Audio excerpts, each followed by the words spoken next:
एक नहायत शातिर और माहिर चोर ने चोरी की खातिर महंगा लिबास ज़ेब तन करके मुअज़्ज़ज़ और मोहतरम दिखाई देने वाले शेख जैसा हुलिया बनाया और सराफा बाजार में सुनार की एक दुकान के अंदर चला गया।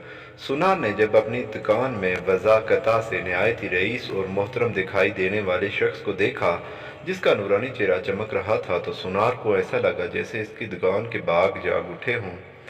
इसे पहली बार अपनी छोटी सी दुकान की इज्जत व वक़ार में इजाफे का एहसास हुआ। सुनार ने आगे बढ़कर शेख का इस्तकबाल किया। शेख के बेरूप में चोर ने कहा, आपसे आज ख़रीदारी तो ज़रूर होगी, मगर इससे पहले बताएं, क्या आपके लिए मुमकिन है कि आप अपनी सखावत से हमारे साथ मस्जिद बनाने में हिस्सा डालें?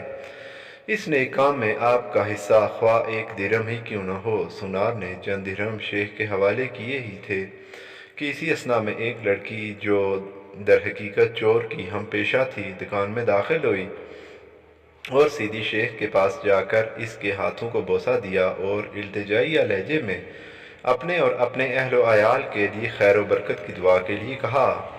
सुनार ने जब ये मंजर देखा तो इससे रहा न गया और माजरत ख्वाहाना लहजे में कहने लगा, ए मोहतरम शेख, लाइल्मी की माफ़ी चाहता हूँ, मगर मैंने आपको पहचाना नहीं है। लड़की ने यह सुनकर ताज्जुब का इज़हार किया और सुनार से मुखातिब होकर कहने लगी, तुम कैसे बदनसीब इंसान हो। बरकत, इल्म, फजल और रिज़्क का सबब खुद चल कर तुम्हारे पास आ गया है और तुम इसे पहचानने से कासिर हो। लड़की ने शेख की तरफ इशारा करते हुए कहा कि ये फ़लाँ इलाके के मशहूर व मारूफ शेख हैं, जिन्हें खुदा ने कसरत इल्म, दौलत की फरावानी और हर किस्म की दुनियावी नेमतों से माला माल कर रखा है।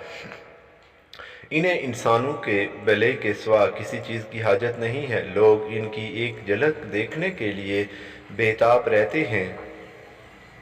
सुनार ने शेख से माफ़ी मांगते हुए कहा कि शेख साहब, मैं माफ़ी का तलबगार हूँ। मेरा सारा वक्त इसी दुकान में गुजरता है और बाहर की दुनिया से बेखबर रहता हूँ, इसलिए अपनी जहालत की वजह से आप जैसी बरगज़ीदा हस्ती को ना पहचान पाया। शेख ने सुनार से कहा, कोई बात नहीं, इंसान खुदा का पुतला है। गलती पर नादम होने वाला शख्स खुदा को बहुत पसंद है।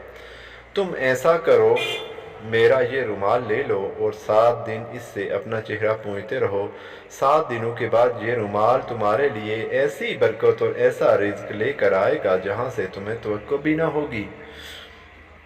जौहरी ने पूरे अदब व एहतराम के साथ रुमाल लिया, इसे बोसा दिया, आंखों को लगाया और अपना चेहरा पोंछा। तो ऐसा करते ही वो बेहोश होकर गिर गया। इसके गिरते ही शेख और इसकी दोस्त लड़की ने सुनार की दुकान को लूटा और वहाँ से फ़ौरन रफू चक्कर हो गए।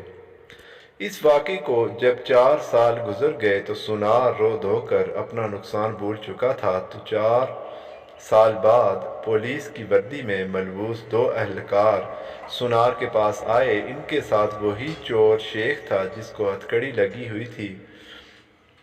सुनार इसे देखते ही पहचान गया। एक पुलिस वाला सुनार के पास आकर पूछने लगा, क्या आप इस चोर को जानते हैं? क्योंकि आपकी गवाही से ही काजी इसे सज़ा सुना सकता है। सुनार ने कहा, क्यों नहीं, इसने फ़लाँ फ़लाँ तरीक़ा वारदात से मुझे बेहोश करके मेरी दुकान लूट ली थी। पुलिस वाला शेख के पास गया और इसकी हथकड़ी को खोलते हुए कहने लगा, तुमने जिस तरह दुकान लूटने का जुर्म किया था, ठीक इसी तरह वो सारी कार्रवाई दोहराओ ताकि हम तरीक़ा वारदात को लिख कर गवाह समेत काजी के सामने पेश करके तुम पर फर्द जुर्म आयद करवा सकें। शेख ने बताया कि मैं इस तरह दाखिल हुआ और ये कहा और मेरी मददगार लड़की आई, इसने फ़लाँ फ़लाँ बात की। फिर मैंने रुमाल निकाल कर दुकानदार को दिया। पुलिस वाले ने जेब से एक रुमाल निकाल कर शेख को थमाया। शेख ने सुनार के पास जाकर इसी तरीके से इसे रुमाल पेश किया तो पुलिस वाला सुनार से कहने लगा, जनाब, आप बिल्कुल ठीक इसी तरीके से रुमाल को चेहरे पर फेरें जैसा इस दिन फेरा था। सुनार ने ऐसा ही किया और फिर से बेहोश हो गया। शेख ने अपने दोस्तों की मदद से दोबारा दुकान लूट ली, जिन्होंने पुलिस वालों का बेस बदल रखा था। आज हमारे मुल्क का यही हाल है। हर 5 साल बाद चोर बेस बदल कर हमारे पास आता है। نادیدہ قوتیں پھر سب کو دہرانے کا کہہ کر الیکشن کرواتی ہیں اور چور ووٹ کھل کر عوام کو پھر سے چونا لگا کر اپنے ساتھیوں سمیت پتلی گلی سے نکل جاتا ہے۔